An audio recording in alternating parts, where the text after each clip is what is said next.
Coming up on All About Android, it's me, Jason Howell, Ron Richards, Florence Ion, and our guest, Wesley Faulkner. We had such a good time tonight talking about Android news. We take a look at Google I/O's keynote announcements, some of the topics of some of the talks to kind of pick apart the pieces and see if we can figure things out. Also, Android and ultra-wideband support, an API in the works. The Z Flip 3 and Z Fold 3, both of them a leak. Really blurry, but still kind of interesting. Would you pay for Twitter? Also, Clubhouse coming to Android, but is it too late?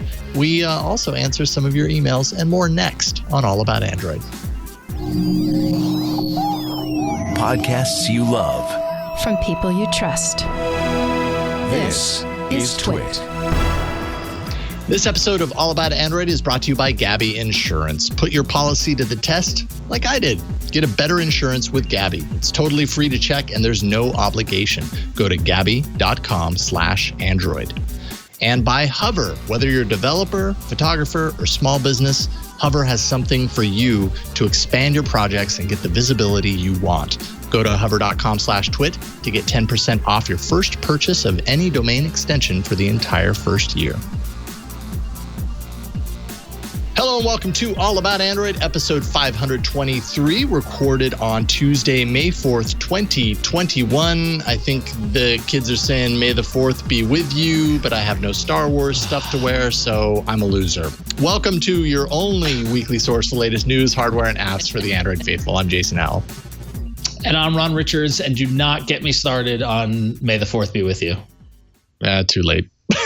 And I'm Florence Ion, and they kind of announced a Star Wars Tamagotchi today, so there's a lot that happened already today. Wow, there's a lot. Let's talk about flow content. My problem with May the 4th be with you, and I'm going to sound like a very old man who was born in the 70s, but the movie came out on May 25th. You do, by the way.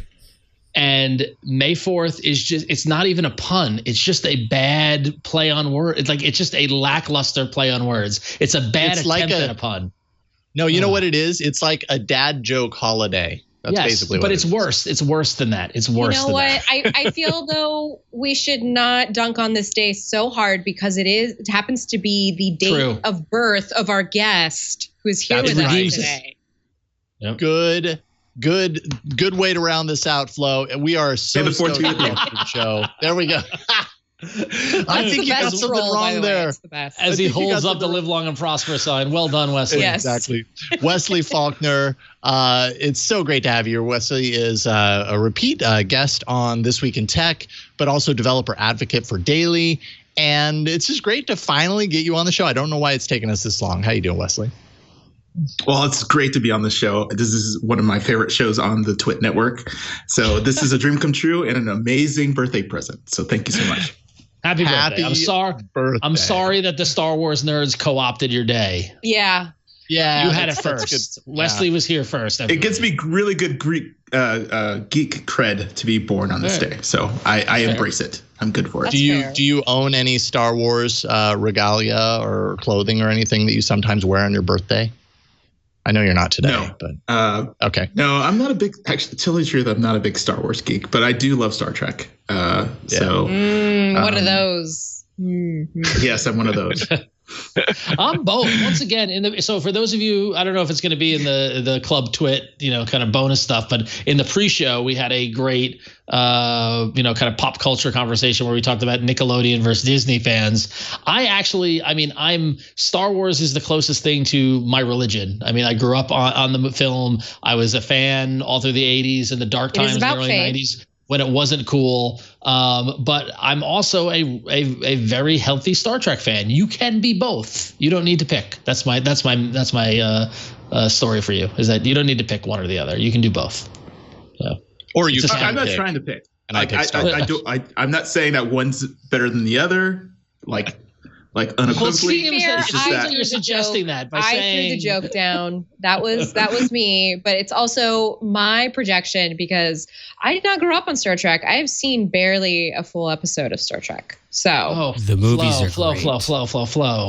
Flo. That's it's fine. So good. That's my miseducation or uneducation or whatever that is that you So now we need to educate you on Star Trek, because the great thing about Star Trek, because like Star Wars there's not a lot of it, even though it seems like there's a lot of it. But with Star Trek, there's so many different flavors, and they all have their own identity and their own like reason for being good. And some of them are bad. Some of them are bad, but even then that's good. So. Right, which is why I pay for Paramount Plus. Anyway, you can go back to that Club Twit Plus content to hear more. You can find everything that we talked about in that Twit Plus feed if you are a Club Twit subscriber. Or you can just tune in live every single time and you'll get it for free. See how we do that? Before we jump into things, I do want to reveal one nugget that I discovered. So, Wesley, you mentioned that you're a fan of the show, fan of the network. And before the show, I had done a search of my email and found an email where you talked, where you had sent us an email back in 2016. And you had met Ron at South by Southwest, and you were dressed up in a Where's Waldo costume and everything. So we had a lot of fun with that one. But I just realized something. I got an email, or I have you in my email one date prior to that. Take a trip with me back in time, back to May 2016, when we had the folks from Nextbit on the show. And the Nextbit folks had a giveaway. They gave away a couple of their phones from what I remember. I vaguely remember the giveaway. Wesley, you were one of the recipients of the Nextbit Robin. I did. I got a Nextbit Robin from the show. Yeah. Wow. I love that phone. That is awesome. You still have it? I have it, I think, in a box right over there. I'll have to look for it. I just recently moved, so things are kind of scattershot around this place. Oh, you don't need to find it. I'm just fascinated to hear, because the as you know, probably the Robin has been a recurring theme on this show since then. Definitely a fascination of Ron's more than myself and Flo. Ron was the real champion of the Robin. He had one and everything. I'm just curious to know what you thought of it, having received it. Did you use it for very long, or what were your thoughts? Yeah, I used it forever. It was a little dated when it was released, but I love the form factor. Even though it had hard edges, I knew where everything was. And the power button unlock was a feature that I loved in terms of before the back panel unlock, where the fingerprint reader was. And the price, I mean, I couldn't beat the price. It was amazing. It was free because you gave it to me. It was really great. I think, if my memory serves, I might have been rocking a Sandstone 1+1 at the time. I dropped it in practice. Classic. Yeah, and so it just came in the nick of time in terms of replacement. Yeah. Oh, okay.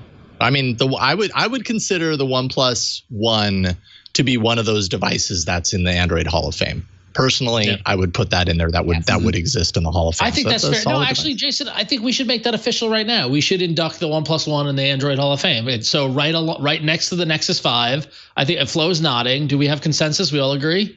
Yes. Agreed. So say we all. There it is, everybody. Mark this, May 4th, 2021. Congratulations, OnePlus. The 1+1 is now in the All About Android Hall of Fame. It's amazing. There we go. That's all it takes. Yep. Golf clap. Yeah, it was a solid phone.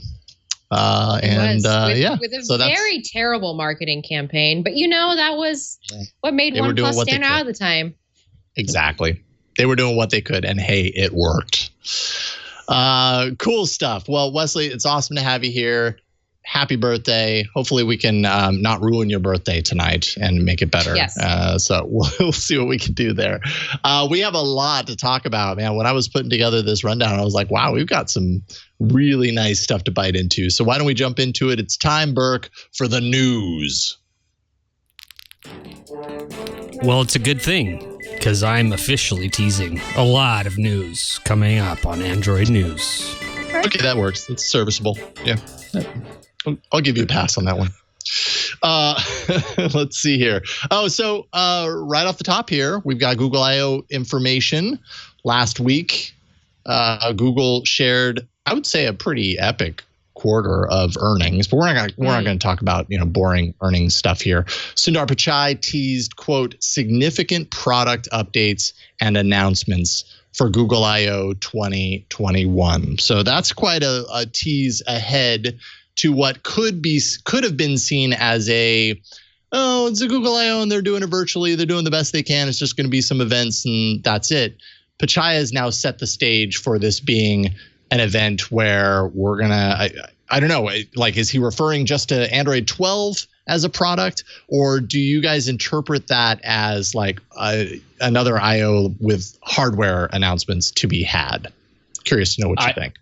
I/O with hardware they're going big. They're embracing the virtual event. They're going big. That's my bet. It's my bet. Significant announcements means like notable, like big deal, big display of power. I don't know. That's my thought. Display of power. Yeah.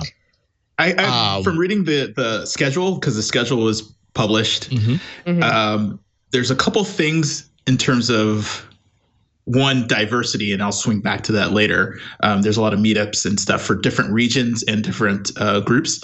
But the other was the information on how to integrate into the assistant ecosystem. So I'm guessing they're going to really do a tie-in with the ecosystem, with the assistant, and with devices. And here's one last thing that it's been like really blowing my mind of like, why are they doing that, is the rounded Android 12 iconography.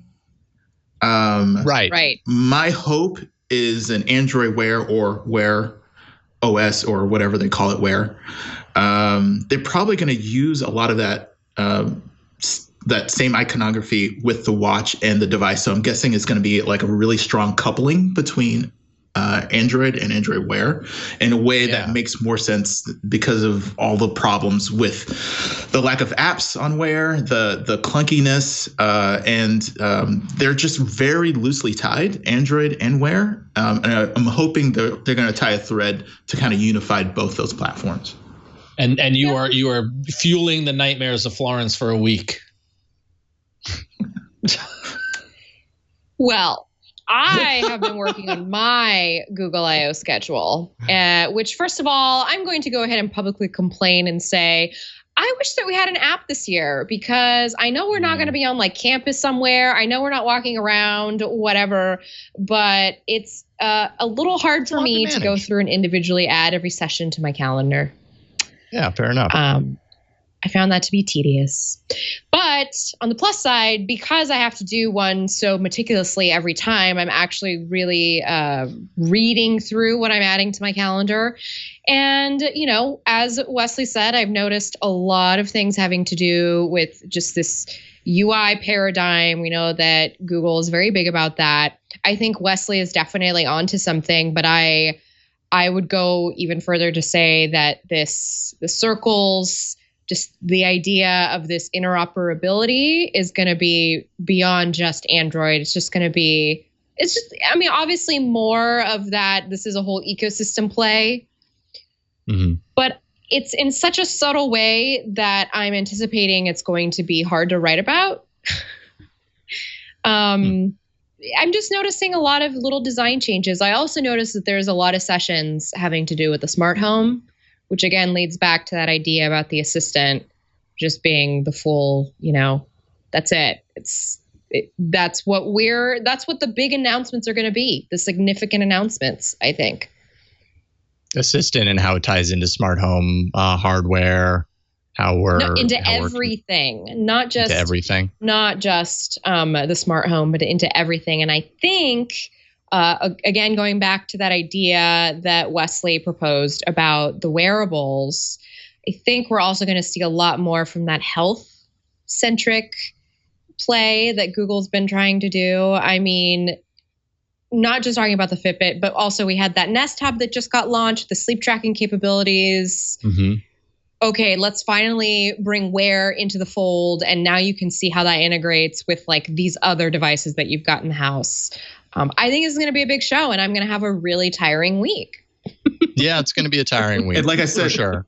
It's also going to there's a lot of app integration talks. So it's going to not only have the apps with Assistant, but the Assistant with the apps. So it's going to be more tied into that thread of connecting all these devices to be able to trigger one action on your watch, but have a different reaction on your phone, or like if you could say, I want to start streaming like your Chromebook, your webcam coming up, and maybe your slides coming up on your tablet, so you can work together and coordinate how things work together to do specific tasks. If you have different form factors, there might be so the assistant a different is way the of presenting hub. that. Effectively. The assistant hub. Yeah, like we're gonna rename it again. It's called the assistant hub now. No, I'm just kidding. Of course, I'm not gonna do that. I called that to simplify it as I'm like explaining it, because right now when you go into the Google app on Android, at least, you go in there and you're setting up every account you own, every integration through that, because that's the binding thread between you and every device and platform in the Google ecosystem. So what Wesley is saying makes, perfect sense. And I've been waiting for that. I've been waiting for that kind of way to use my stuff. I'm so annoyed with still having to press buttons. Yeah. It's frustrating. Agreed. Or when I use my voice, I'm annoyed when it doesn't work. Oh my gosh, I've been getting so much of that lately. Very frustrating. I've been getting a lot of it lately. It is super frustrating. As far as I/O details, as far as what to expect and everything, May 18th through the 20th, we've mentioned on the show in the past, that's in a couple of weeks here. Like Wesley said, schedule's live, so you can go look at it. You can find, there's the Pichai keynote, day 1, 10 a.m. Leo and I are actually going to be doing live coverage for Twit. They also have the developer keynote after that, a what's new in Android 12. We got what's new in material design. Because like we were just saying, design is a big deal, a big part of Android 12 changes from what we have seen so far. What's new in Android privacy, which could be really interesting because we're seeing some really kind of intriguing indicators, like literally indicators inside of Android 12, like the privacy indicators, privacy toggles, and different things. And that's just still such a hot topic for Android, continues to be. Especially with what Apple's doing with iOS 14. Like now that I am more closely working with people who use iOS devices, I'm understanding more like what we are up against as Android users. Yeah. Refreshing widgets is the name of one of the events, which just kind of shows that widgets are back. They never went anywhere, but they're apparently back on the Apple got them under the microscope. Apple introduced them to their users, so now they're a thing again. Now suddenly they're in demand again. Yeah. So and then like you were saying, Wesley, you were confused on whether it's Wear OS and where. A lot of that confusion seems to stem from the fact that there's a few events in Google I/O's schedule that are wearable related, and they only refer to Wear. They don't refer to Wear OS. So everybody's wondering, okay, so is there another rebrand coming? And if so, what does that mean? Does that mean it encompasses more than just the wearables, or what exactly does that mean? Also should mention friend of the show, Liam Spradlin, who has not been on the show for quite a few years now because he got hired by Google back in 2017. He has a talk on preparing apps for large screens. So congrats on that, Liam. That's awesome. Yay, Liam! What kind of large screens? I don't know. It's a good question. Like I saw that and I was like, wait a minute, is he working on TVs? Or I don't really know what that means. Or like movie theater screens, or large screens inside your head. Whoa. New IMAX. Yeah. I mean, could we see a screens. tablet resurgence? Could we see Chromebook? Could we see like fun? Is there some Don't sort of talk to me about Android tablets. I don't want to hear it. Yeah, we kind of know what we get with device non grata. As far as it's going to be significant, it's going to be significant announcements, and I feel like that's word significant has a lot of significance. So Android significant Android word. significance. Yeah, that significant word better be followed up with significant like products to back it up. Because when you say that and then it ends up being like, oh yeah, and here's Android 12. We made some colors different. Then that's not significant. You say that you'll never hurt me again, but will you really never hurt me again? Just want to throw out that the large screens could be rollable or foldable because those are also larger. Okay, Wesley coming in with the I love it. This is good. We should update Oh, by the way, I'm going to go off script. And I'm sorry, Wesley, we forgot to ask you what phone are you using as your daily driver today? Yeah, did forgot. This might be an atrocity, but I'm using Don't say Pixel 2. Oh, that's fine. That's fine. I thought you were saying iOS. Guys, I thought he was going to say iPhone, and I was about to lose it. Hey, if it works, man, if it ain't broke, don't fix it. Speaking of, my Pixel 4a broke. As long as it's not an iPhone. Go fix it. The screen underneath the glass cracked straight across. And it's still usable, thank God. I'm still using it, although I'm going to call Google to see what I can do about it. But for a moment, I was like, maybe I should walk the walk and get a foldable. And so I went do, and I went online, and I had no idea Samsung was selling the Galaxy Fold 2 for $2,000. And then I laughed. Yeah. And I said, if I need a new phone, I'm just gonna get another 4A for $350. So. You were the epitome. That's how you cracked your screen. Was like you tried to fold it, and then that's how you cracked it. One of my kids might have. Honestly, I don't know how or when it happened. Yeah. All I know is one day I looked at it, I was like, oh crap. So, but I wanted to be a foldable person, but it's out of my wheelhouse price range. So you're like the real world example of that Homer GIF where he walks into the room, does a turn, and then walks right back out. Yep. I'm going to get myself a foldable. All right. See you later. Much. Nope. All right. Thank you. So that said, so moving on in terms of Google I/O, it's great that it's going to be significant. I'm significantly excited for the significance, but you got to take that with a grain of salt, considering that Google is really, really bad at keeping their secrets secret these days, it seems. Yeah. So given that, and we know to expect significant product announcements at I/O, here's some examples of some things that we probably will see based off of leaks and mishaps that have happened on the internet. The Google Home Hub from 2018 was just listed with the Bluetooth Special Interest Group showing software version number Fuchsia 1.0. What? So who knows if this was a placeholder for a different product that's yet to appear or what. The product website also linked to Fuchsia's Bluetooth documentation. So it could be a hint of what could be seen at I/O, a Nest Hub device running on Fuchsia, a Fuchsia announcement. And I actually feel like, and I got to run to my email because I feel like this is significant because LinkedIn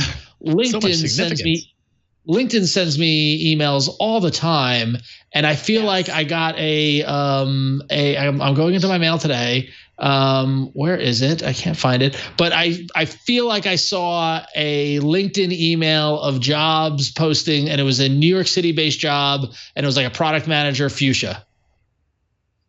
So product. Yeah. Could be.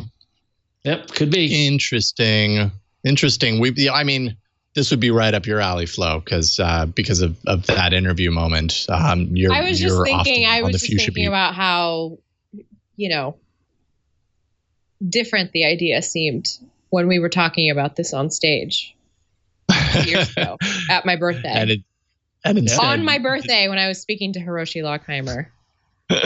That's a pretty good birthday. Listen, I'm bragging. I'm gonna build myself up this week, so thank you for giving me that platform. There you go. You got it. I just wanted to point out that if they are truly trying to get assistant everywhere, especially with the screen, you could probably get a 3-year-old hardware product cost reduced to something that's extremely reasonable to get screens and assistant in a lot of different rooms, multiple rooms possibly, to be available for everyone. Yeah. Yeah, especially screens people already own. Just pulling on that thread of assistant Wesley? Everywhere. Screens that people already own that need, a little boost. So, Burke, I just shared in our chat if you want to bring it up, but on LinkedIn one day ago, Director of Product Management Fuchsia, and they are currently hiring in the New York area.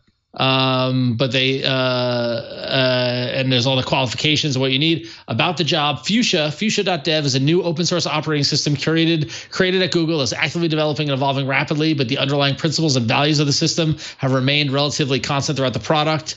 Architectural principles guiding Fuchsia's design and development are secure, updatable, inclusive, and pragmatic. We continue building Fuchsia from the kernel up to meet the needs of today's growing ecosystem of connected devices. As Director of Product Management Fuchsia, you'll be the voice of the product owners internally and externally by setting a clear vision and strategy to drive the roadmap for Fuchsia. So, Fuchsia's real. Breaking news? Is this breaking news? I mean, it's a job posted a day ago, so I don't know how, if that's news, but still, it's funny that happens and that I literally got that email today. There we go. Yeah. So hiring a director of product for Fuchsia. Fuchsia mentions in relation to products. Could this be the year we get more about Fuchsia? Who knows? The other little bit of leak that we saw was, and this is just embarrassing, to be honest with you. The Twitter account @Android on Twitter posted a promotional announcement of the quote new Pixel Buds A series with fast pair, and it's complete with a promo image showing the product. The tweet was live for about 10 minutes before being deleted. So my guess is that someone was prepping the post in advance and then accidentally hit publish instead of schedule, which is just, as someone who works in social media on a daily basis, a rookie mistake. And there should be a job listing for the @Android social media manager. Yikes! I'd be really surprised if everyone that works in this particular field hasn't done that at least once. Like that's got to be such a rampant mistake. Yeah. I mean, it's to the point where at my day job, I've instructed my team to not give me the passwords to any of the accounts. Just because I don't want to make that mistake. Yeah, exactly. Yeah. So I will be the one to mess it up. The big thing is did that tweet when it got out that said sent from iPhone? That would be a big horrible mistake, and that would be very funny. Definitely, you get fired. So, I mean, we already knew that the Pixel Buds A was a thing that was coming. Now we absolutely know. The question, I suppose, then is this one of the big products that we'll see? And again, I go back to what I said earlier. If this product ended up being the big significant product, I'd be really disappointed. Like a stripped down version of the Pixel Buds. And I doubt that's fair. I think that's fair, but I doubt it is. But it could be one piece of a larger puzzle, of a complete product refresh.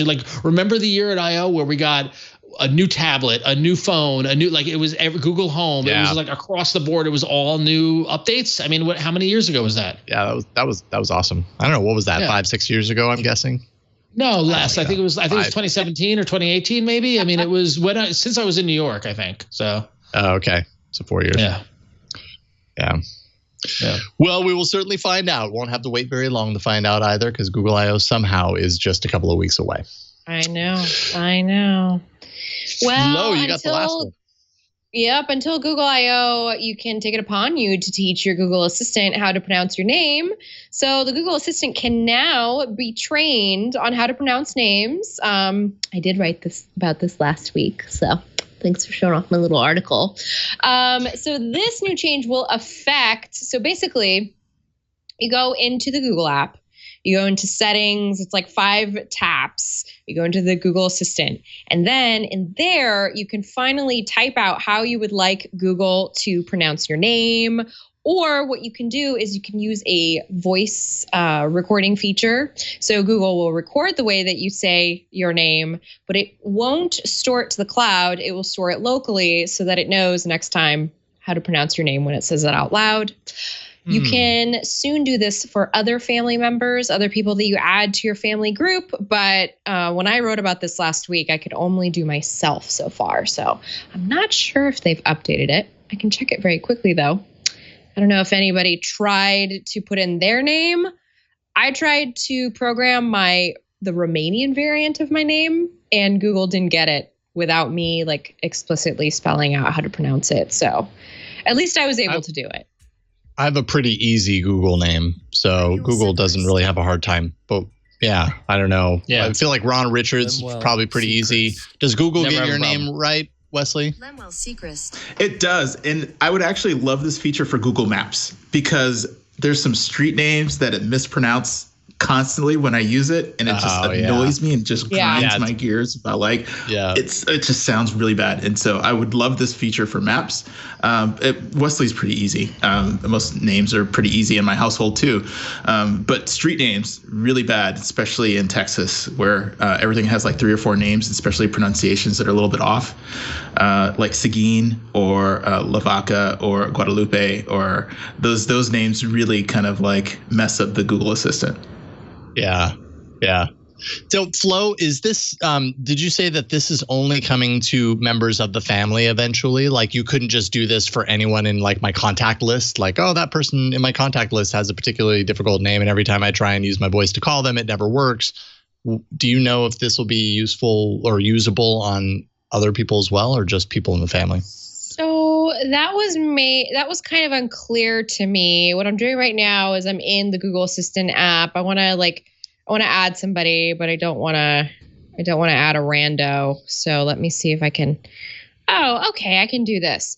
All right. So what happens is when you go into your Google settings, there is a setting called Your People under your preferences. You tap on that, and then that is where you add people, and you can choose to add them to your family group if you have that set up, or you can just add them so that your assistant knows who you're talking about. I don't recall if I had this feature last week. Maybe I didn't understand how to use it, but regardless, it's there now. You can go in, you can tell Google who the person is, what their relationship is to you, what their home address is, their birthday, and their nickname. But there still isn't the entry to type out how you want the assistant to say their name or how you want the assistant to pronounce their name. So I think that's still rolling out. Yeah. Yeah, that's what's coming soon. Yeah, that'll be nice. Cool. All right. I'm all about that. That's useful. I've definitely run into that before. Cool. Well, we've got more news to talk about. We've got a full hardware section. We've got a full app section. This is one of those shows where we've got plenty of news all across the board. So that's coming up next. But first, this episode of All About Android is brought to you by Gabi Insurance. When it comes to car and home insurance, don't we deserve better?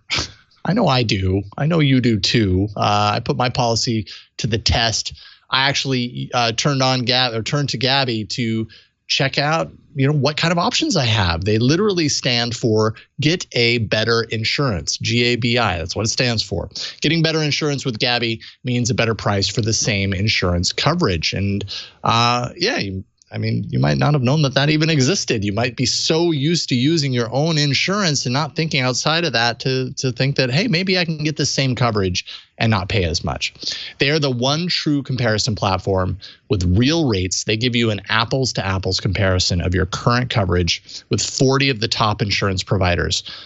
Providers of, Progressive, Nationwide, Travelers, just to name a few, all in one place. So you use your current insurance information, and that's just to get started. And in just a few minutes, you're going to be able to see quotes for the exact same coverage that you already have right now, and it's free to use. So it just takes just a little bit of time at the top, and then it opens up this world of comparison. It's really cool. If you want to move forward with one of the quotes that you're given, the insurance company that you selected, they have to review all of your details, of course, and confirm the final price. At that time, there may be adjustments based on any new information that wasn't shared prior. You may need to speak with a Gabi agent to do that. We were told that on average, the online quote takes you for one service, let's say, an online quote takes you around 1,100 keystrokes just to put in all that information. You can imagine, because they're asking you all sorts of things, and you got to find that information, drop it in. And if you're doing that on a per site basis, you're going to spend a lot of time. And at the end of that day, you might or might not, be rewarded for that time with a better rate. Gabi gives you multiple quotes. That's thousands of keystrokes that you're saving right there. Saves you a ton of time.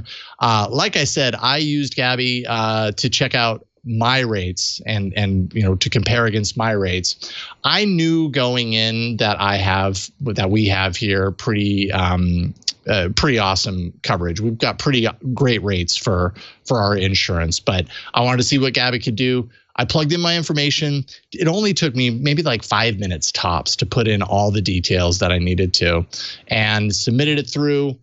Got my results almost immediately. It just took a few seconds to kind of start kicking back some of the results. And sure enough, in my case, I was right. But our insurance that we have right now is so good that what came through on Gabi did not actually beat the price of what we're already paying. But what that did for me, because you might find yourself in the same situation. You might find yourself in the position where you're saved a lot of money. Leo and Lisa, for example, were saved thousands of dollars when they used the Gabby tool.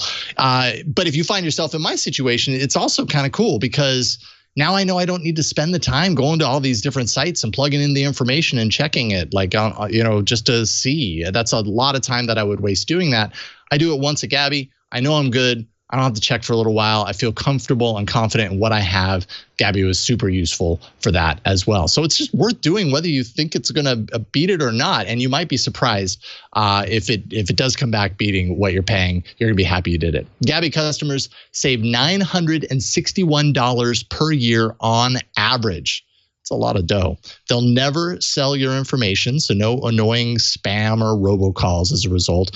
And if they can't find you savings like they did for me, they're going to let you know, like I said, so you can just kind of relax knowing that you have the best rate out there. Put your policy to the test like I did. Get a better insurance with Gabby. It's totally free to check. There's no obligation. Go to Gabby.com/Android. That's GABI.com/Android. And check it out for yourself. You'll see it doesn't take very long to do, and it's super valuable. Could be even more valuable if those rates beat what you're already paying. Gabby.com/Android. And we thank Gabby for their support of this show. All right, it's time for some hardware. Some wear that's hard.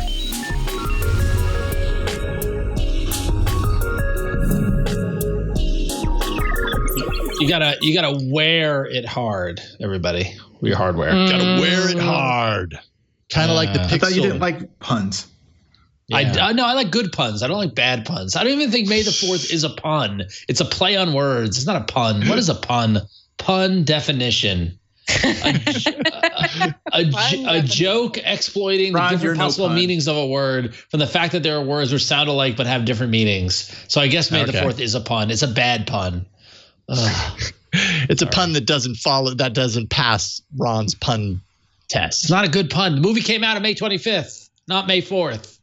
It isn't saying that it came out on the May 4th. It's just saying. No, but if you're going to make the day Star Wars Day, why wouldn't you make it the day Star Wars came out? Because that doesn't rhyme with May the Force be with you. That's why. Anyways, that's not the point, Ron. Reel it back. We're going to talk about the Pixel and the Pixel through the lens of the fact that we're probably not going to see, I'm guessing, maybe we will. That would be significant, but I'm guessing we're not going to see a new Pixel announced at Google I/O. I suppose it's possible that we see the Pixel 5a 5G. That's almost the same as the 4a 5G, just coming out a year later. But hey, who knows? What we're probably not going to see, though, is the Pixel 6. That's going to happen later this year, unless Google gets really crafty and says, hey, we're really stirring the pot.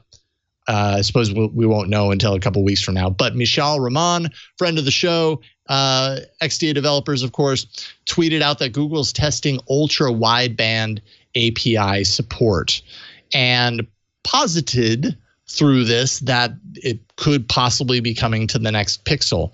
Although he is saying like that's pure speculation, right? Like his sources say that Google's testing that API support for ultra wideband support. That doesn't necessarily mean that it's going to be in the next Pixel, although that would be a pretty great thing to have in the next Pixel. 9to5 Google corroborated the information against what Michal was writing about. And, Apple and Samsung, they both have UWB support. Ultra wideband, for those who don't know, it's a low energy radio protocol that's just more precise at things like location tracking. So things like Apple's new AirTags, they support UWB, and it's just a better, more precise way to track things, essentially. So who knows? Maybe Google has a tracker in the works that we haven't heard about yet, which is kind of surprising because they're bad at keeping secrets. So anyone excited about ultra wideband coming to future Pixel phones? I mean, I just want to point out, go Flo. Sorry. No, go ahead, Wesley. Go ahead. I was going to say API support doesn't mean device support. So it could be for vendors, third parties, not necessarily for Google themselves for their phone. I don't think that they'll do it for the Pixel, my personal opinion, because they have seen that they need to do a cost reduce in order for it to be appealing.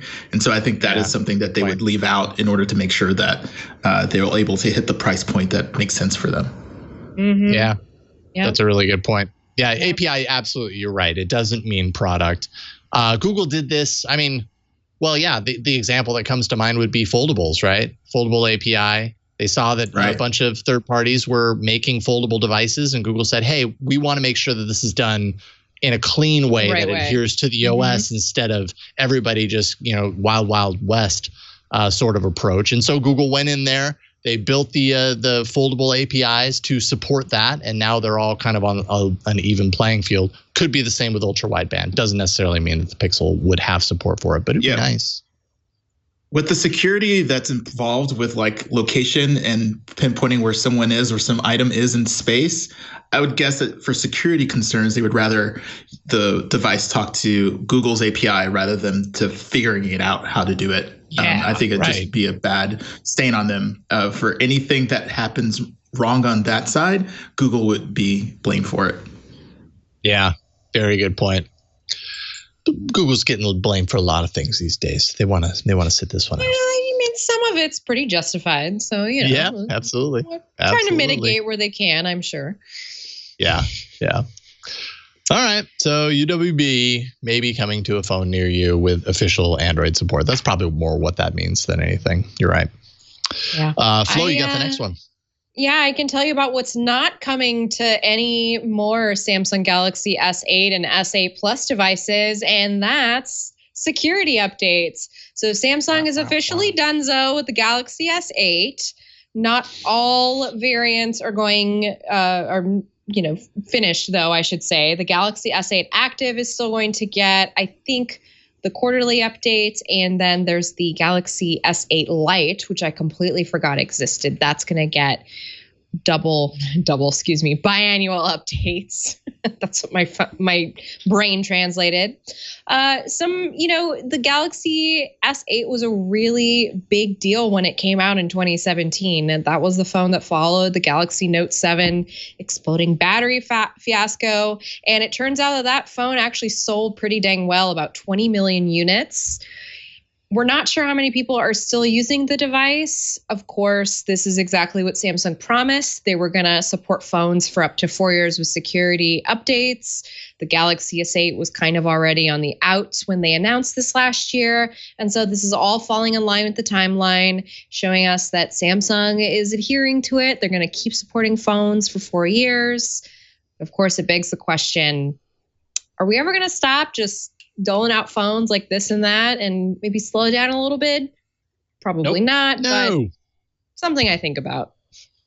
No. Something I think about every time I do these news stories is just all the phones in a garbage can somewhere. Or in a drawer, because they never make it to the garbage can because people don't know what to do with them. Yeah, just rotting in a drawer in the suburbs, in the hot suburbs, in a house that doesn't have AC. Or sitting on his bed. Yeah, I mean, eventually that battery popping out, doing that little the bulge. The bulge, the battery bulge. Yep. Like, I'm a little old at this point. The sign of a well-used phone is the battery bulge. Not always a sign of its well use. It's just a sign sometimes that it's bad. This was the phone that came out right after the battery explosions. So this was the follow-up. And I would say, as far as Samsung's phones went, this is a pretty darn successful phone. Like, it was a pretty solid follow-up. I think everybody, myself included, expected a disastrous kind of recovery from Samsung after what a debacle the Note 7 battery exploding thing was, and instead they turned out a pretty awesome phone. So great phone. They lived up to their promise, and I mean, what more can you ask? That's good. That's good. For sure. That's good. That's great. Well, that's great. That's good. It's great. Somebody fix Flo. All right. I just want to say very quickly before we move to the next news story, because I know we're talking a lot here, but I did make a metaphor that not getting security updates for your Android phone is like riding a motorcycle without protection. So just want to put that out without there. A helmet. That's yeah. Without any protection, which is that you might be fine on the ride if like nothing happens, but if something does happen, your brain is probably going to go splat.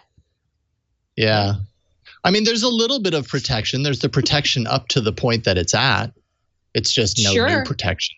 So it's like you don't get to upgrade your helmet. Like, you know, you have like the old school helmet and you don't get the extra helmet protection. Burke would know more about this than I do. Are you wearing jeans instead of like leather or pads? Yeah. All right. Good analogy. I tried. I like it.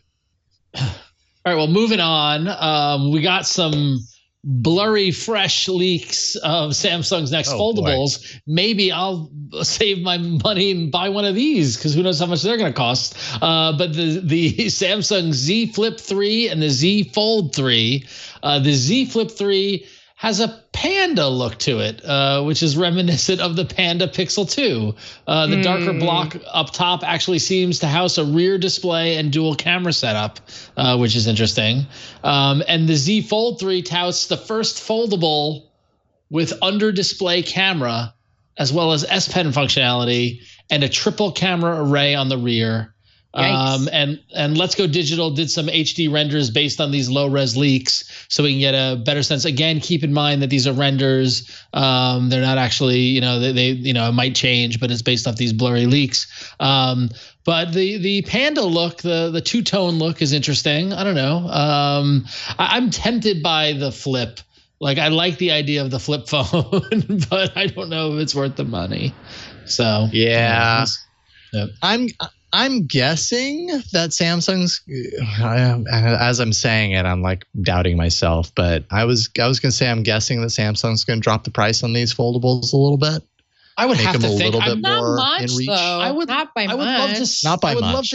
I would love to see some sales data around particularly the Flip, to see if, as well as with Motorola, to see if people are interested in that form factor or not. Wesley, I think I can't believe the show's gone on this long and I haven't asked you this question. Where do you stand on foldables? I think they are nice looking because I'm not leaving the house as much. Size is less of an issue. So being able to flip and slide in my pocket sounds great, but I'm not traveling all that much. When that happens, maybe it'll be more interesting to have a Flip. I think that these form factors may help with battery life if you have the main display closed and you just have this auxiliary display on the outside.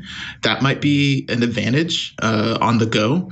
But they are price prohibitive for me because there's no real advantage. These feel like most of the time you'll get inferior technology in terms of the camera, the battery life, and the processor sometimes. Even 5G, which some have, but still that's going to drain your battery even more. So it feels like you're paying more for the aesthetic than you are for functionality. So right now, until like I'm rocking a Pixel 2, like I said, come on, the bar has to be really, really high for me to do an upgrade.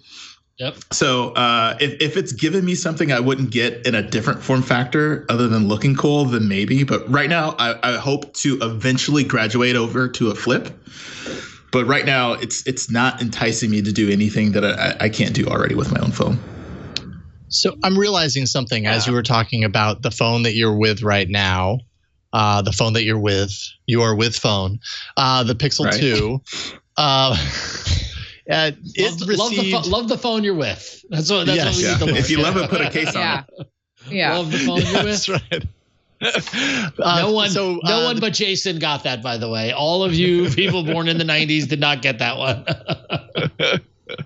The Pixel 2 got its last update in December, right? Yep. I'm one of the unprotected people. How do you feel about that? Like, do you feel like, are you itching to jump to a new phone at this point, knowing that you're on a motorcycle wearing jeans and you should be wearing leather pants? I'm not leaving the house. I haven't left the house. So like how much protection do I need for if I'm pretty much the software set that I have, an application set that I have, it's basically no more vulnerable than any brand new application. I don't feel the need to be targeted. And if someone hacked my phone, it would be bad. But generally speaking, it would be 1 in a million chance that someone would actually come after me. I am a little interested to be able to do an upgrade to get to 12. Like I won't probably get that update. But still, 12 doesn't. I remember back in the day when you would get a new version of Android and your applications would run faster because they had tighter coupling and more optimizations, or better battery life, or because they were doing more clustering of notifications. These types of things excite me, and I don't hear those developments on Android anymore. And so until I hear something like, wow, I really need that, or that will make my life easier, it's hard for me to justify spending the money to upgrade my phone to get that software update.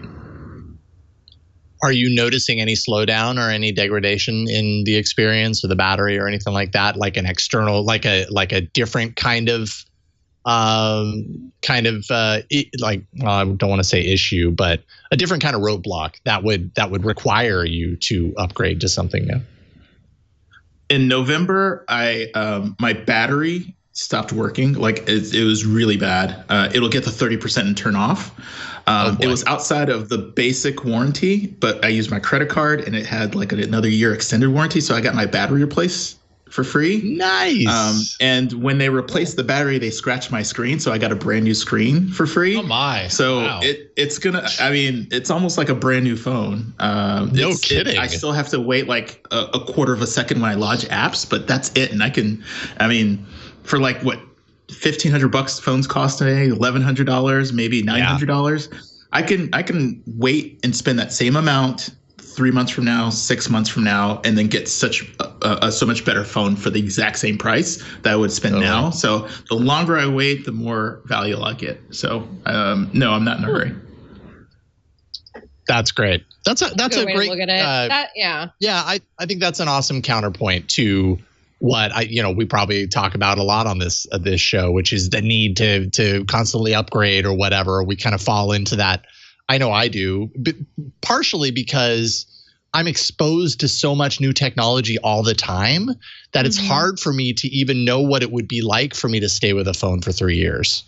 Like I don't even know what that's like. Like I haven't lived that life in years because I'm constantly reviewing new devices. And when Google puts out a new device, like it's weird for me to still be on the Pixel 4 XL, even though the Pixel 5 is the current phone. Like that's like unusual for me. Like it's fine. It's working fine for me, but it's an unusual situation for me to be in because I'm so used to always having new phones.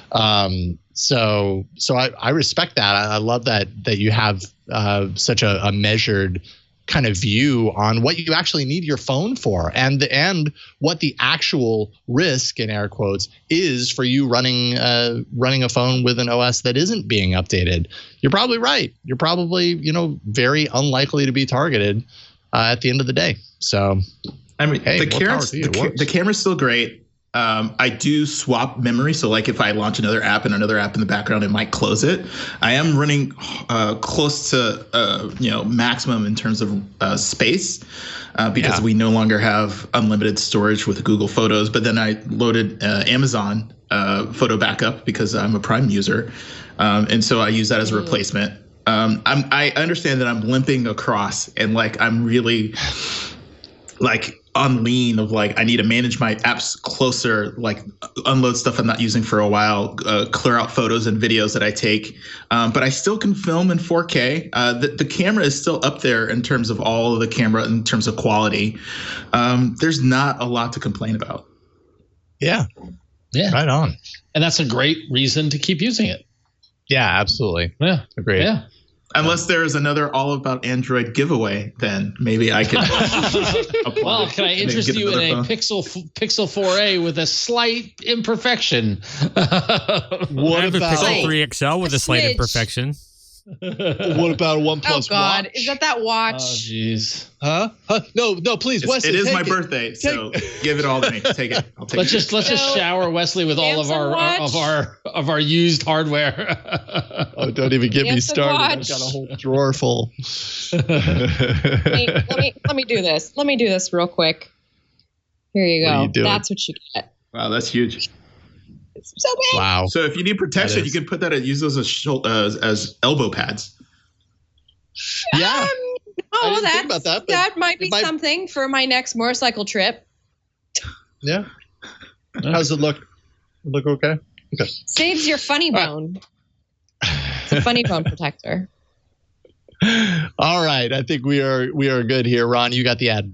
Yeah, so let's take a break and thank our next sponsor and our last sponsor of the evening. We want to thank Hover for sponsoring this episode of All About Android. And listen, it is time to make plans and let Hover help you achieve them. If you're a blogger creating a portfolio, building an online store, or you just want to make a more memorable redirect to your LinkedIn page, Hover has the best domain names and email addresses just for you. Email out your domain name is key to connecting with customers and building trust for your brand. They have domain-based emails for all your needs, small or large. It's so easy to set up. You can add as many mailboxes to your domain as you need. When your domain renews, your mailboxes will too. And the prices are unbeatable. They're most popular mailboxes and no-brainer solution for business owners.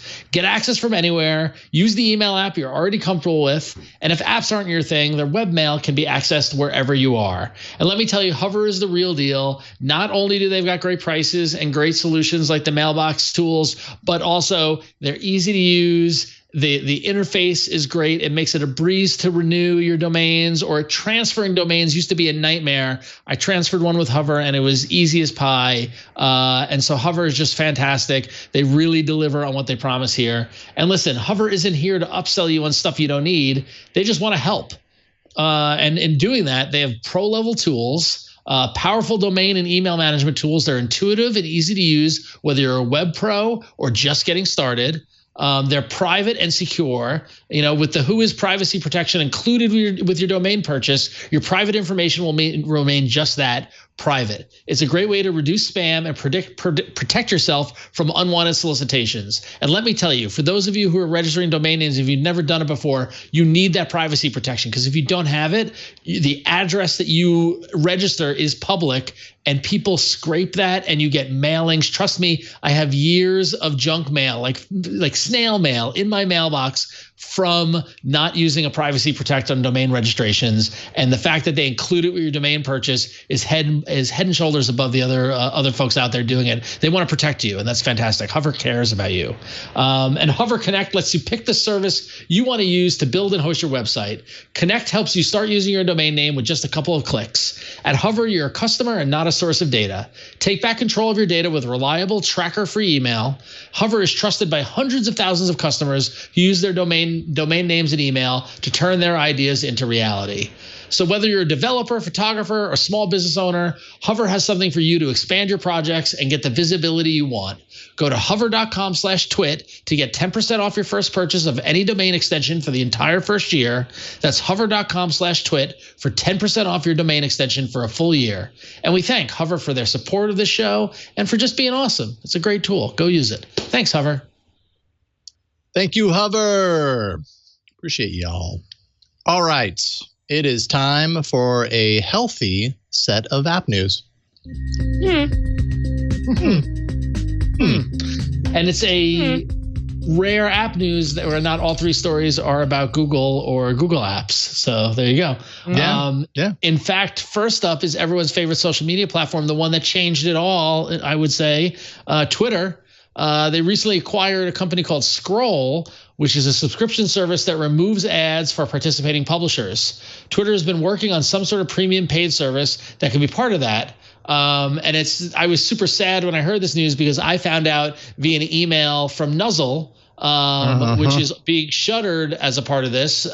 Nuzzle was owned by Scroll, and Nuzzle was a great way of almost digest creating an email digest based on your Twitter, which was really interesting. And it was a great source of like what news is out there, what people are talking about. I love Nuzzle. I thought it was great. Twitter plans to integrate Nuzzle into its own app and possibly also as part of the paid service. Who knows? But it looks like if you remember, those of you who are super old like I am, and Wesley, you were clued into the South by Southwest scene, so maybe you remember this. Yep. But if you remember, Twitter search was awful until they acquired the company that had figured out Twitter search, whose name is escaping me. I can't remember it. But and then within weeks, Twitter search was awesome because they, if you can't build it, acquire it. So this might be another case of Twitter reaching out to somebody who had figured out a problem and solving it, and we'll see what Twitter does with it now. So congratulations to the folks over at Scroll, and brings the question, would you pay for a premium subscription of Twitter or not? Wesley, would you pay for Twitter? Yes. I remember, I'm so old on Twitter. I remember TweetDeck Gold, when Twitter didn't hold them. Yeah, I love that. I hope a subscription service makes that a better platform. But this is a brilliant move by Twitter. And I'm getting away from Android for a bit. But for a subscription service, what it will do is incentivize publishers to put their content on Twitter. So when you click through, you have a higher % chance of the reader reading the content without seeing any ads, which makes it a better experience for them. So more content on Twitter, ad-free for people who have this subscription. And now everyone's going to be promoting Twitter as the place to publish their content. So there's going to be more high quality content. And if you get other Twitter bonuses like a blue check maybe, or some of the advanced features for those who have the blue check, then I would pay for being able to have more blocking controls to manage my feed and to remove some of the content that I don't ever want to see. I would love to be able to combine lists with people. Right now I have Twitter lists. People have Twitter lists. There's no way to mutually maintain a Twitter list or monitor those. And then Twitter Spaces came out not too long ago. I think it's all devices now. One of the early surveys was what financing model would you use for Twitter Spaces? So being able to have access to Twitter Spaces that might be a fee, but I can join for free if I'm a premium member. There's a lot of things that I personally, in terms of a power Twitter user, would definitely pay for, even access to Twitter Gold if they bring that back. But yeah, this is a brilliant move. It's strategic for the company and getting publishers to be more comfortable, especially when they're talking about Facebook stealing content. This is just the opposite, making sure that content creators, especially in journalism, get paid. I see this as a win-win-win for everybody. Yeah. So going back to it, I did look up. So Twitter's first acquisition was Summize, Summize. They bought them in July 15, 2018, and that's what overhauled Twitter search. And then going through on Wikipedia the list of acquisitions they've made through the years. So they bought Summize, then they bought TweetDeck. They bought Tweety. Do you remember that iOS app that everyone loved? That became the Twitter iOS app, right? They bought Posterous. Do you remember that blogging platform? They bought Vine. They bought where is it? They bought Periscope. They bought TwitPic. Periscope, right? You think about all these tools that we use that eventually got that got acquired by them. As recently as, Wesley, you mentioned Twitter Spaces. That was because they acquired Breaker, the podcast app, in January of 21. And quickly spun it up as Spaces. Like Twitter's MO is, what's the use case? What do we need? Let's go buy someone who's doing it. Like there's 65 acquisitions here that have basically roadmapped the functionality of Twitter through the years. It's fascinating. So fun fact: Spaces is using Periscope's infrastructure to do Spaces. So they use the same thing as Periscope, but they just turn off the video. Yep. Okay. So then when I made the joke of rest in peace Periscope, not really. Yeah, it's kind of like take the thing that's hot now, because the Periscope thing that that live video casting thing was a hot item when Periscope got snapped up by Twitter. Now it's all about, well, what we're going to talk about in a second, Clubhouse. And so redirect and make sure you have something to offer in that space, literally. Interesting. Yeah, I mean, as far as like a premium Twitter, like there aren't a whole lot of services that I use online that I use as much as I use Twitter. Like really, at the end of the day, it's one of the things that I use the most, and definitely it's the social. As far as social media platforms are concerned, it's the one I use. Like I'm rarely ever on Instagram as much as my ambition is to get better at Instagram because it's the pleasant place with lots of pictures and everything. I can't get in the habit of it. The only thing that I have a habit of is Twitter. And so I suppose to that end, sure, if I would pay for it because why not support the thing that I use all the time? Yeah. So we'll see. Yep. You know what else we'll see about? We'll see about what the heck this Clubhouse for Android thing is all about. So this week, very big news was apparently the fact that Android is in closed beta testing. So this is a quote unquote rough beta in the hands of quote unquote friendly testers, whatever that means. Friendly testers. I don't know what that means. I'm sorry. Say that again, Jason. I said I don't know what that means. That's an interesting. I don't know. Maybe it means nothing. It probably means nothing. Well, I'm throwing shade because I just am very curious. Like, are your testers, diehard Android users? Are they people that you know what I mean? Like, who are we talking about that's friendly? Are they friendly to me, to you, or the Android platform? We don't know. Yeah, but Clubhouse on its part says we cannot wait to welcome more Android users to Clubhouse over the coming weeks. Cool. Okay. Now I've got to say, Clubhouse is a concept. It had its day in the sun when it was this exclusive thing, but as if you've been reading the headlines related to Clubhouse, their actual numbers have kind of gone down a bit, now that they're so limited to where they offer it currently. And a lot of other players have come up. Wesley mentioned Twitter earlier. We've talked about how Discord is doing its own thing.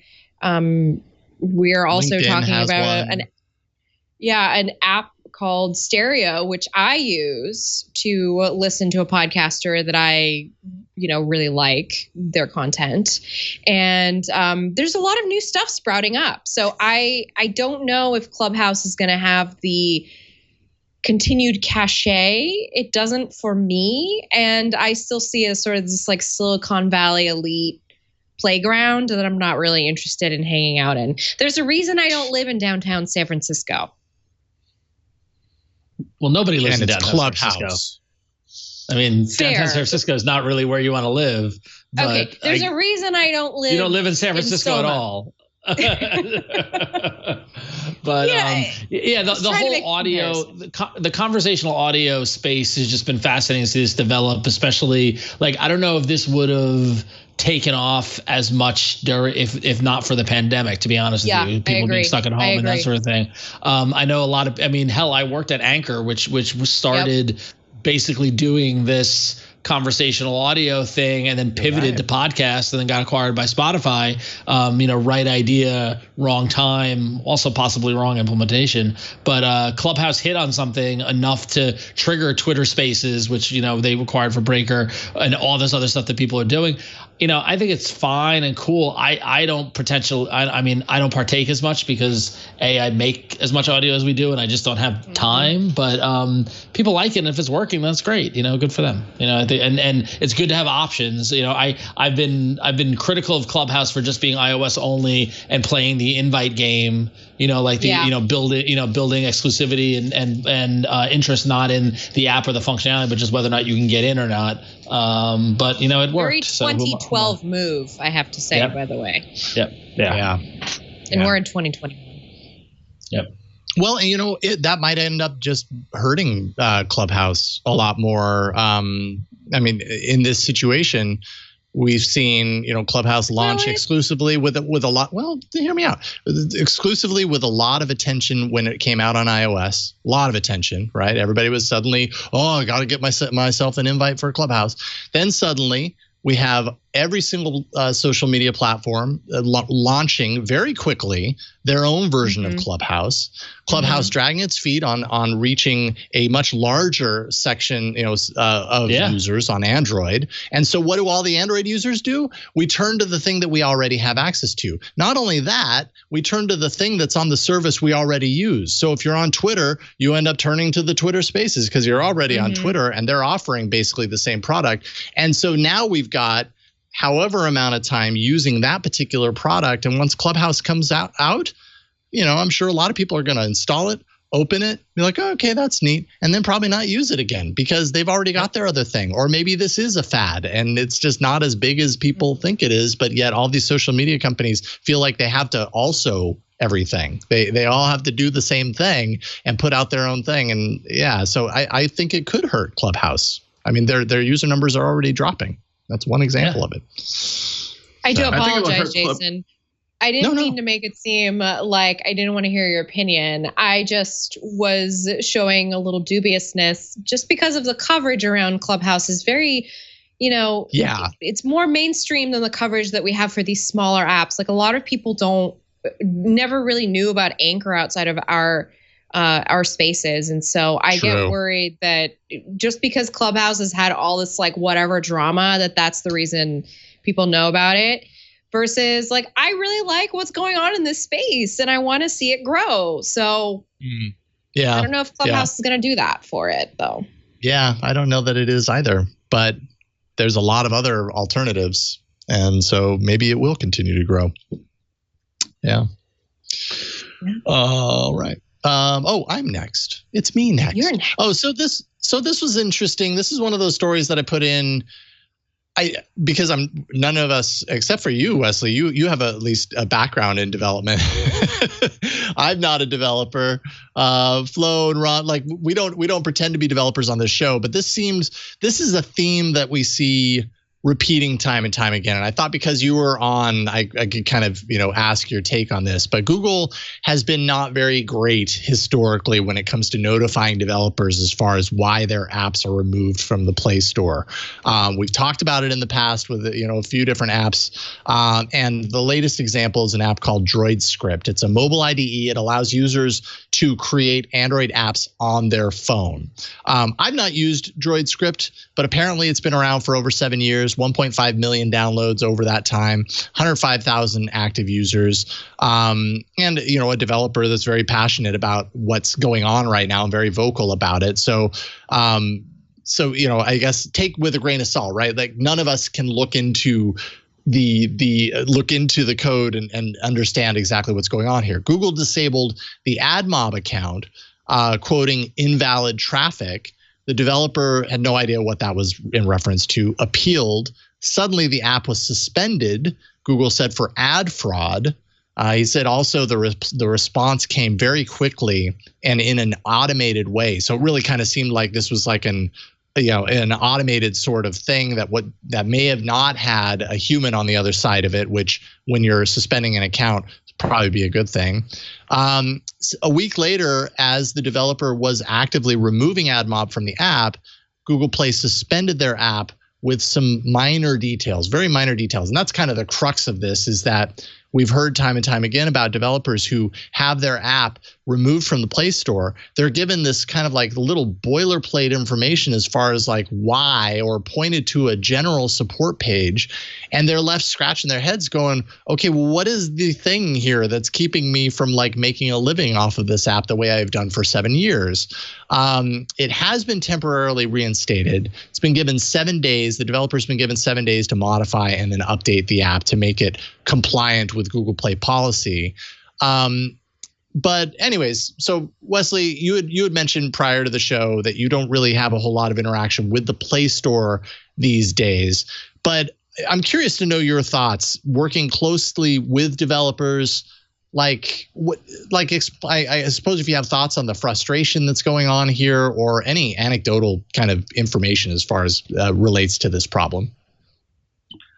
Yeah, the Play Store, when it's launched and many years after that, it was extremely developer focused, which was really good. So you would put something in their store, it'll get approved really quickly. They would just check it to make sure it didn't violate any of their API usage. And the focus on the developer at the beginning was amazing. So compared to Apple, especially, we would submit, when I was with Atlassian, I was on the HipChat team. We would submit app updates on both platforms, and the Android would get almost immediately approved, and we would just have to wait and hold back the general release until the Apple store would be able to approve it, and then we would release them simultaneously.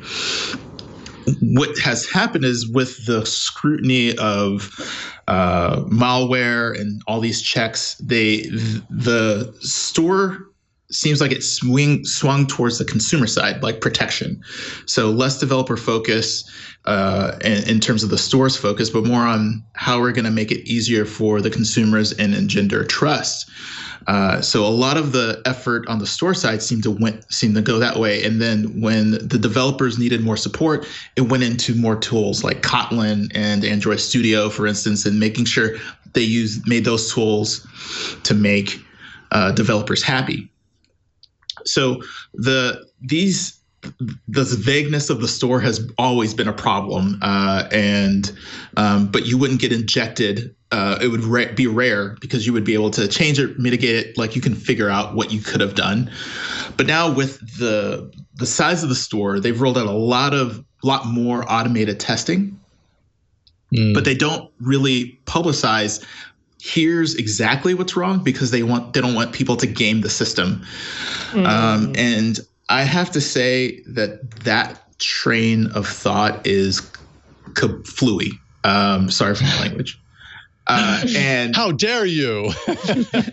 Because any developer, especially if you're working in open source, you have the whole source code out there. You have a list of bugs out there, and developers, especially on Android, the Android team knows that's how software is made. It's made in public sometimes. And so just saying, like, here's like even a screenshot of our automation that finds the problem, and this is the error code that we're getting back, being more transparent on how that works will not hurt Android. And if people find flaws, then consider that part of a bug bounty on your own system, and incorporate those changes to work around the people who are doing the workaround. It's always going to be a cat and mouse game, and trying to deny information that's useful for the developer is causing harm on that side, and it's not doing the thing that they're trying to do, which is protect the user. So hopefully they can be more transparent, and even what would help a developer is to roll out some of these checks in Android Studio. So even before you submit it to the store, you can do some checks locally or understand what's going on before you even submit it and before it can be pulled down. There should be a way to like submit it and get a thorough report on all the areas of things they check. So not just getting an error when there's a problem, but saying where things are good and what improvements can happen for like accessibility, usability. There's local support on Android Studio to do different resolutions, but just do more of that for making sure that you are compliant with the policy, compliant with the rules, and allow the server-side checks when you upload it to the Play Store. Allow a really transparent report. The stuff that doesn't work on a client. Have that sent to the developers, because they think secrecy is protecting them, but it's not. It's just pissing off developers. Right. Yeah, I love how you put that, because that's what it feels like as a user, and just a podcaster about Android looking at this story. Mm-hmm. That really seems to me to be the issue. It really seems from the outside looking in that Google is really trying to like hold its cards close to the vest, but really it's just creating a very unfriendly environment for developers, and you want to keep your developers happy. In this regard, in this situation, like I said, I don't have enough information to look into this and know exactly what happened, but I know what I'm reading, about the developer who kind of wrote about this and kind of called everyone's attention to it and everything. it feels pretty darn genuine when you've written an app like this and you've been supporting it for 7 years, and then suddenly something happens and you're like, I have no idea what this is, but now suddenly my app is off and you're not giving me much information to go off of. Like, I feel bad for the guy. I feel bad for anyone who's put in that position. This could be someone's livelihood that, maybe an AI system is messing with or something. And that's not a good look either. And so but you know what? The situation is probably complicated for Google as well. It's probably a very difficult position for them to be in for any number of business reasons and safety, security reasons and everything. I don't know what the answer is. It's multi-layered, and what's scary is what you're talking about. Like, it's someone's livelihood, and if you read a lot of the chain, it's a lot of employees' livelihood too, because they weren't able to pay their employees because of this. So it's several different lives that are affected. And I've managed several different communities, large and small. And okay, they found a problem. Fine. Here's the other thing that they don't really publicize is their penalties and their standard operating procedure for dealing with those. If you find this problem, you can get suspended. If you have this problem, you're banned permanently. They don't lay those out about where are the problem areas, where are the high critical areas of their policy, and they wrap that all in a blanket like we can take action without saying these specific actions will be taken if you fall within these bands of violations. And here's the proper way of recourse. And you have to pay to be in the store, yet they don't supply an SLA. So if you're paying for a service and then they can just get back to you whenever, or maybe not get back at all, that feels like they're stealing your money in some way, because that's what you pay for. When you think of all the services that they take a cut of when they when you have an exchange of money on the App Store or the Google Store, you're paying for that service, and you should get some support. And not having an SLA or a service level agreement for getting back to your clients, which are the developers, is an egregious oversight. And I can't believe that they haven't really focused on, when there's a problem, not only what could happen, but here are all the possibilities, here are all the recourses, and here are all the steps we're going to take. So it's clearly laid out so that you can follow, saying, oh, I got this warning, so I know that this will happen to me, and I know this is how much time that I have to fix it. And that should be just laid bare for everyone, even before you even pay money to be in the App Store. Sounds right to me. Google, the Play Store. Well said. Right. Well spoken. Well said. Sure. This is why we have developers on the show. Support your devs. We would know nothing about this. Support your devs. Thank you, Wesley. That was awesome. All right. And if I could circle back on just one thing really quickly. Yeah. We talked about I/O, and I said that I would circle back on the diversity part of I/O. Yep. What I wanted to say is that there's a couple things that happened from last year to this year. And of course, COVID was a huge part of it. But in terms of having equitable reach, especially we're talking about artificial intelligence, there needs to be some reflection of the world we live in today.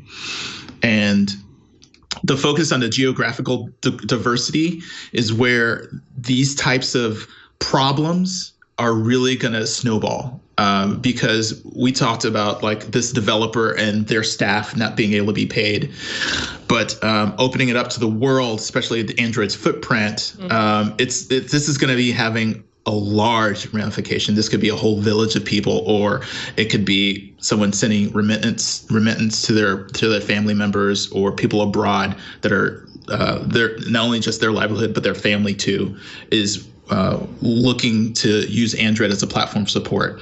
So where a few cents for an ad may have a limited impact in, let's say, a Western nation, but developing nations, that could be significant. And we've talked in the development world that a lot of the developers are just now being born, or just being raised, or just now getting access to their first cell phone.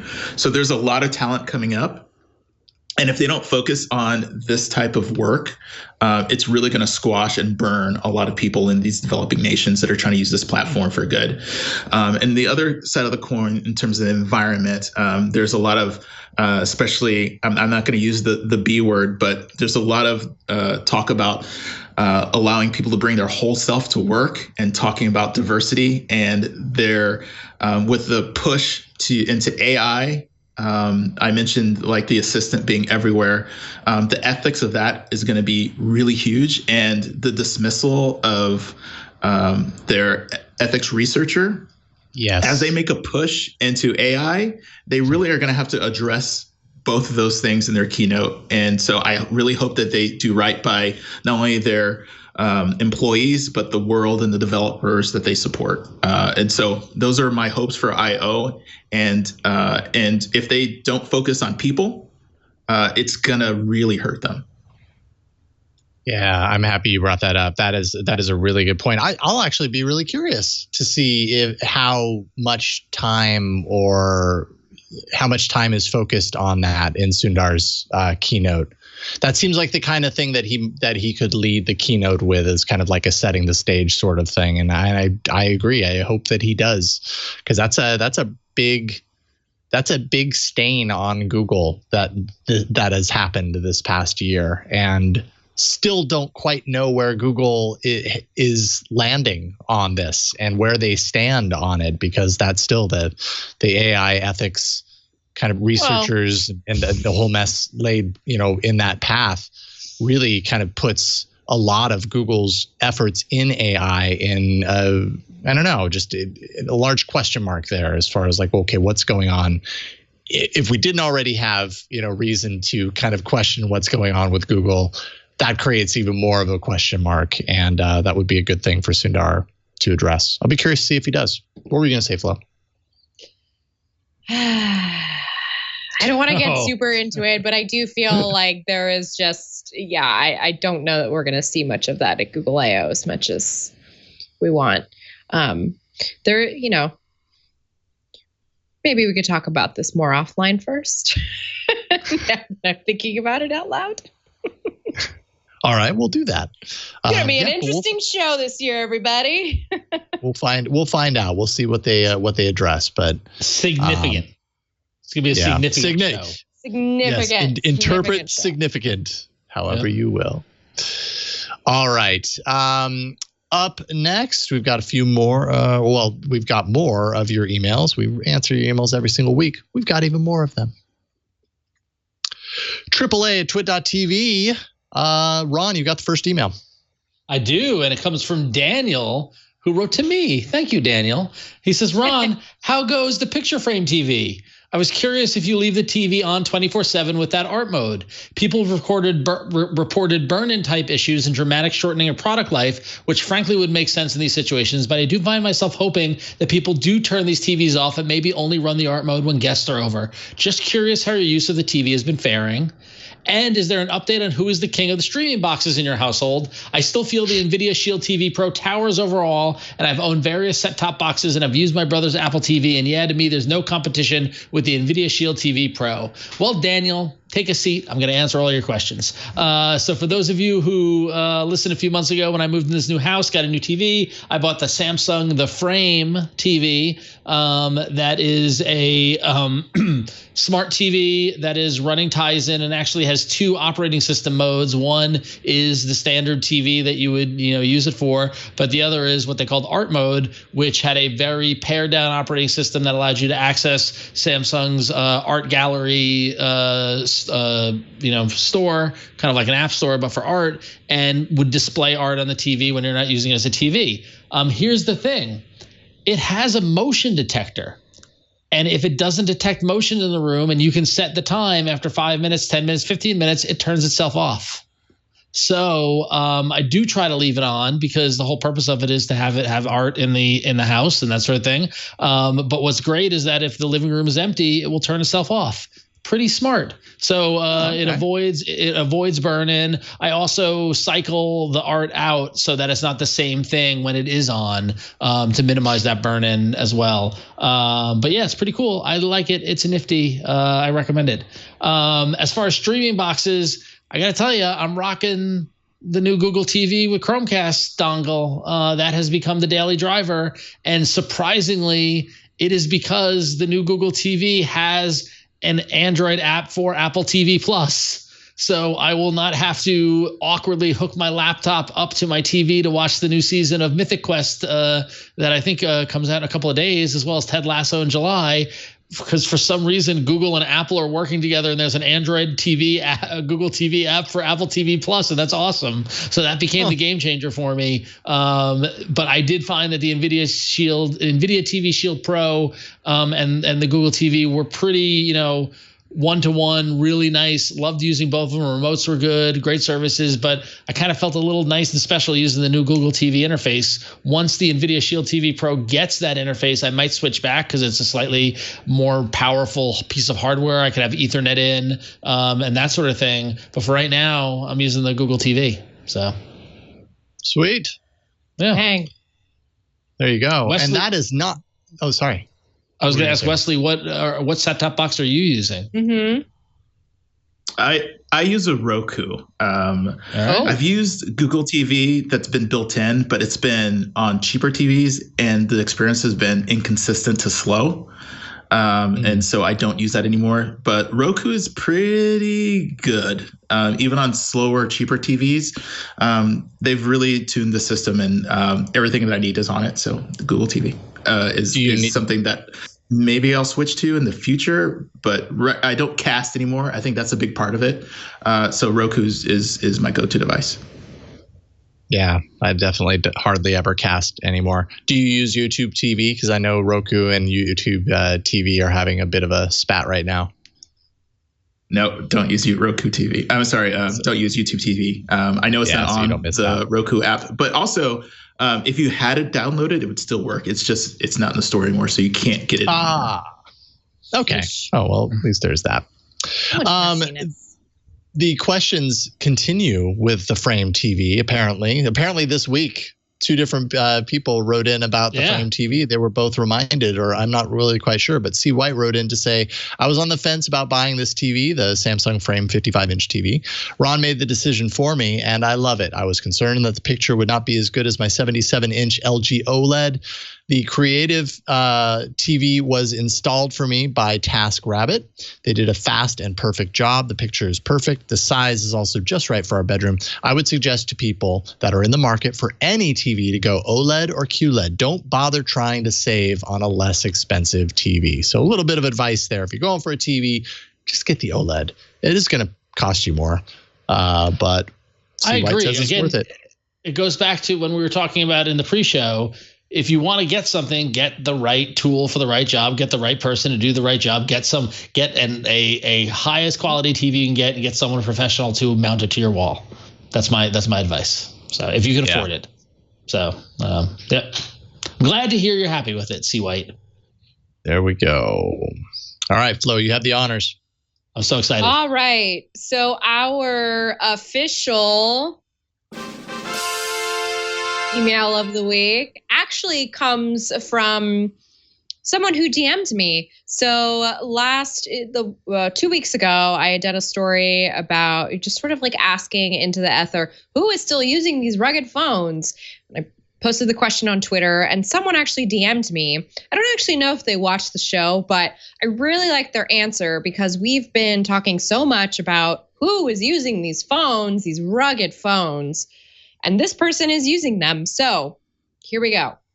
Buckle up. Buckle up. I own a Cat S61 and previously owned a Cat S60. I don't work in construction or anything like that. And if I'm being honest, most of my justifications for owning the darn things is cognitive backfill to make something like rational sense of my fascination with the tech. It's still darned useful, though, for a few reasons. By the way, I'm trying not to curse on camera.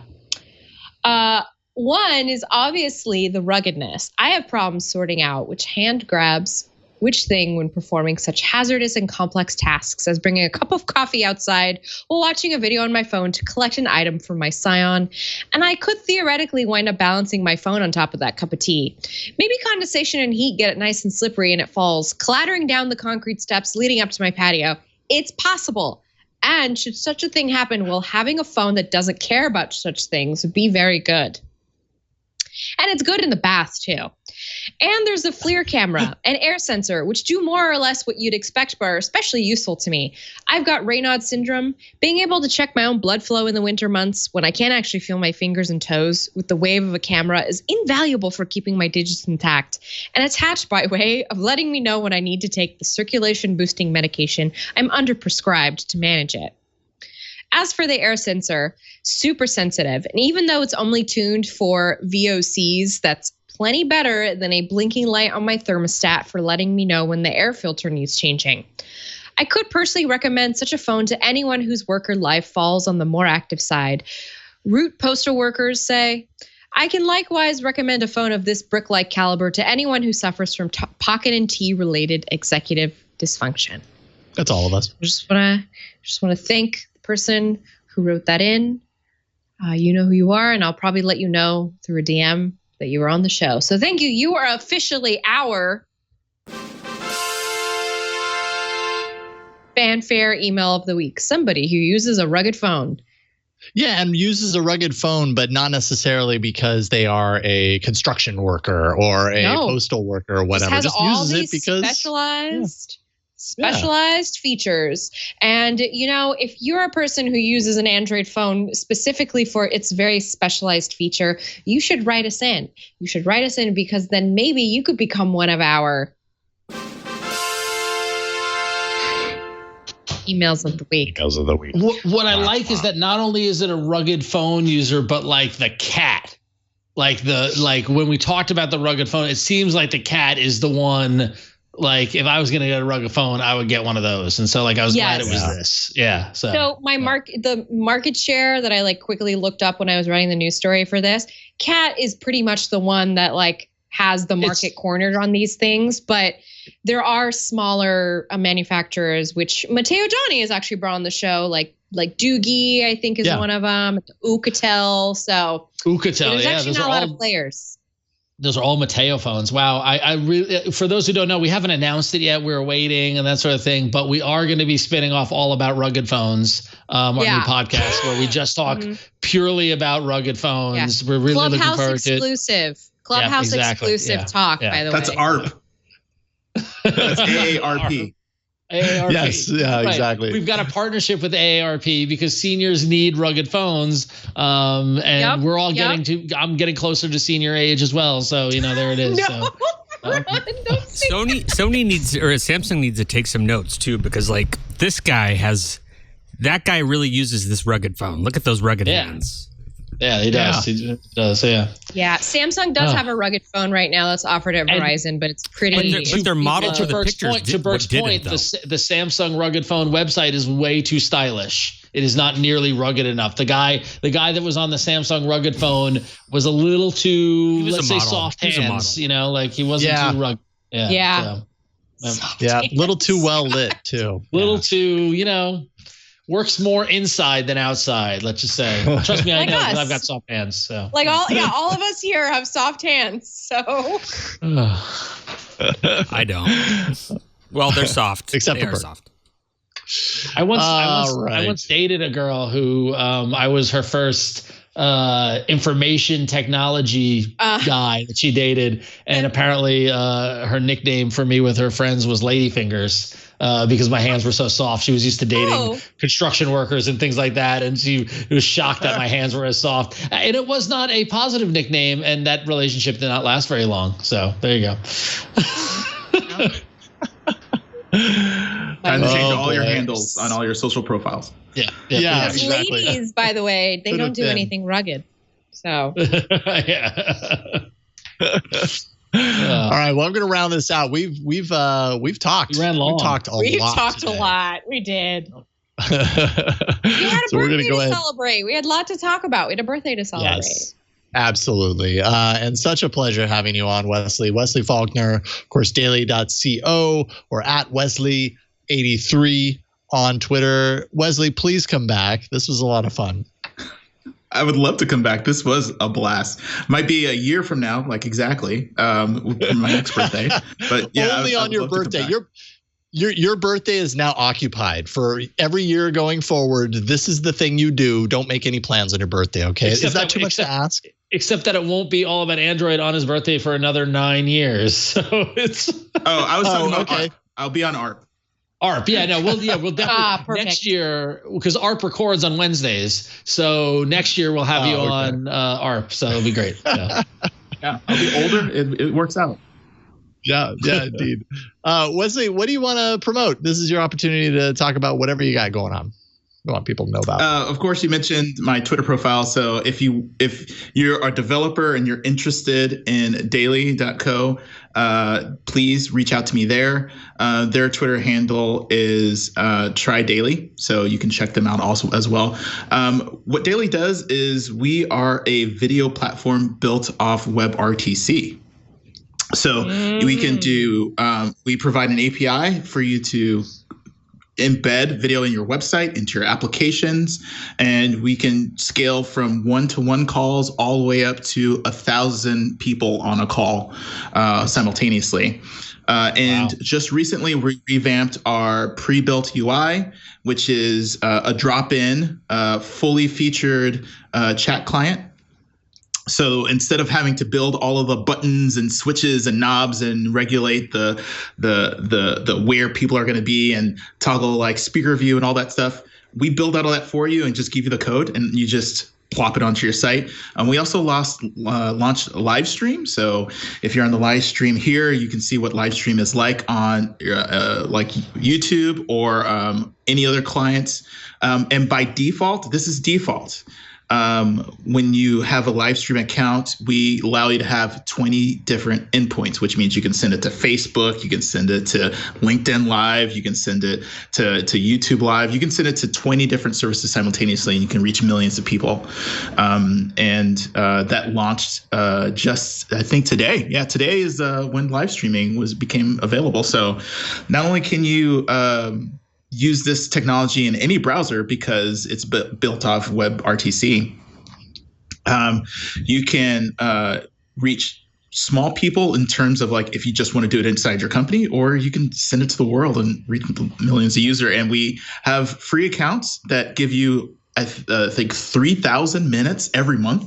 So like if you want to play with this, and we don't ask for a credit card or anything, you just create an account.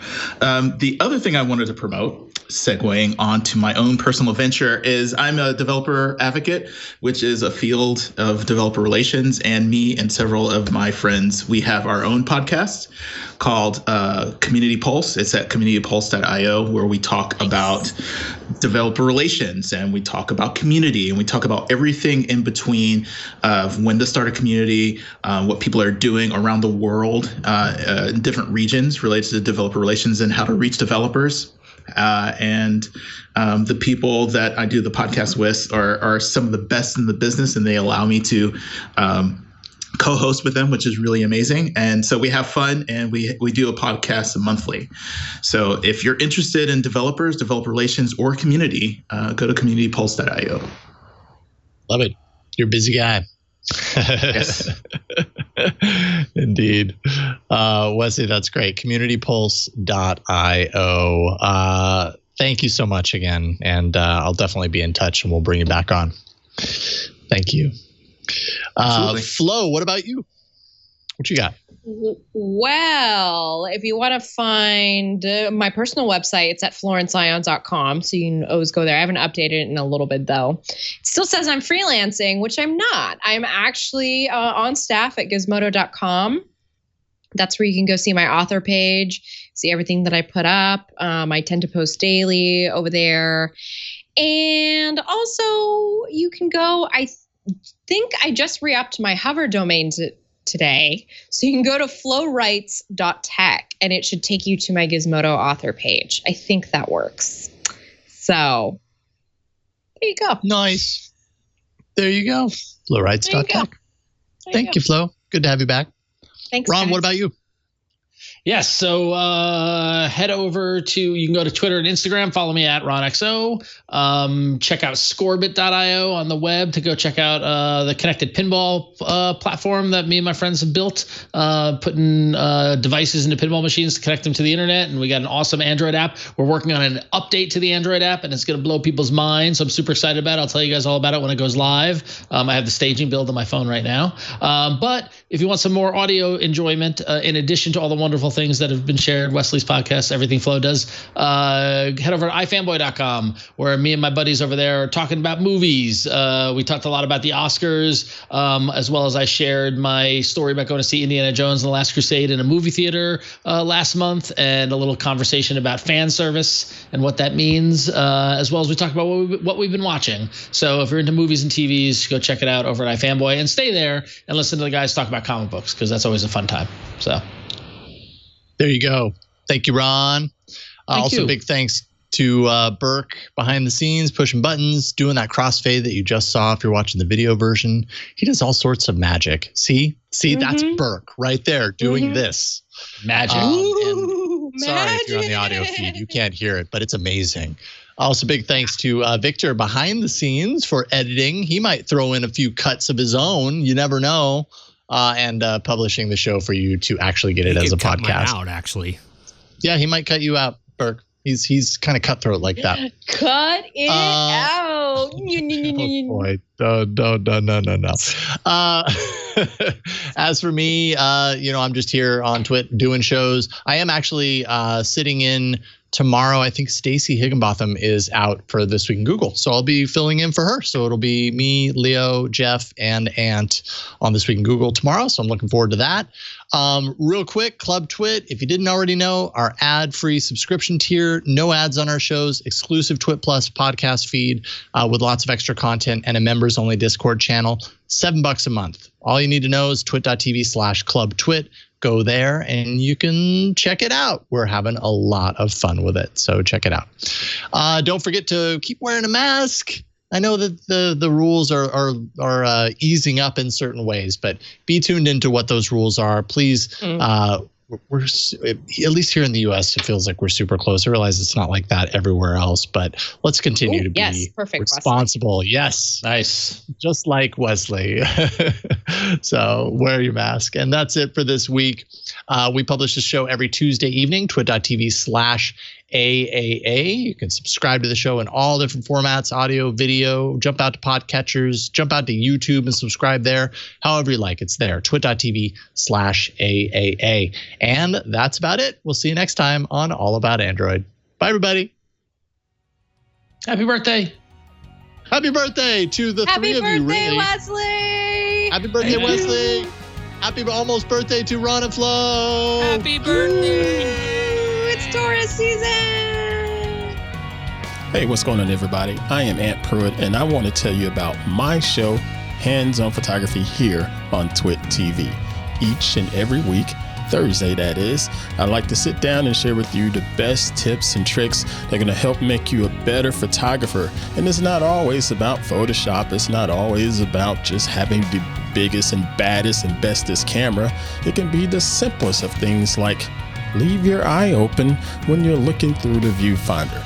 All of these simple tips can really help step your photography game up. So subscribe to the show today. That's twit.tv/hop. And I look forward to talking to you soon.